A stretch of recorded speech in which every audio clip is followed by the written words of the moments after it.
Kung maglalaban si Moth at Tipsy D, sino kaya sa tingin mo ang mananalo? Gayong parehas silang may magandang record sa battle rap.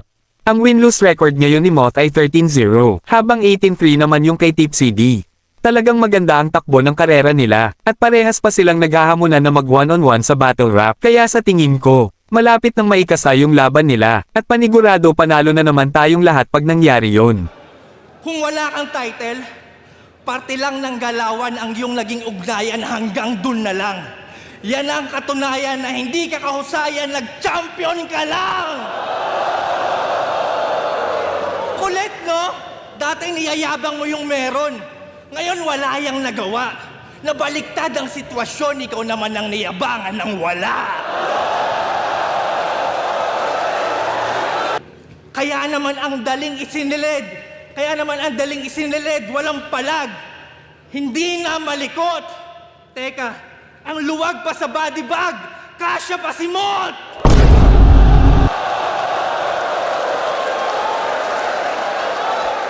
At kahit sobrang laki ng respeto ni Looney kay Tipsy D, dito mo makikita na hindi talaga siya bias maghurado. Dahil round 1 at round 2 lang yung binoto niya para kay Tipsy D, dahil ginawa niyang tabla yung round 3 nila, sa kadahilan ng nalakasan din siya sa mga bara ni M-Site. Magandang gabi, Looney. Binoto ko si Tipsy D. Round 1 and round 2 binigay ko yung kay Tipsy D. Magaling si M-Site pagdating sa elements, sa technicality, sa pagsusulat. Pero mas naging effective yung pagiging concise ni Tipsy D at pagiging well-rounded niya, na meron din siyang parts na nagko-comedy siya. So nalalaro niya yung atensyon ng tao at hindi napapanis yung panonood ng tao sa material niya. Round 3 naman, binigay ko na tabla yun. Parehong pinakamalakas nila na rounds yun na talaga dun sila nag-aabot.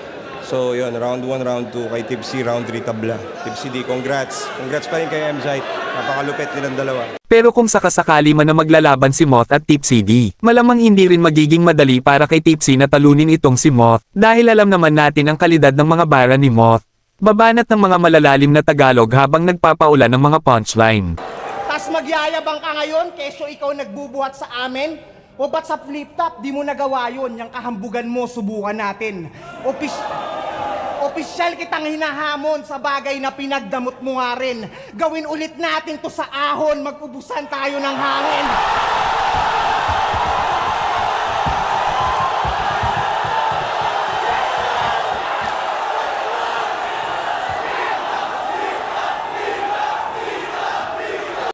Kaya sa lahat ng nakabit, pakiabot tong babala ko. Wala kayong makakamit sa babala nyo. Yung mga makamot, yung babala to.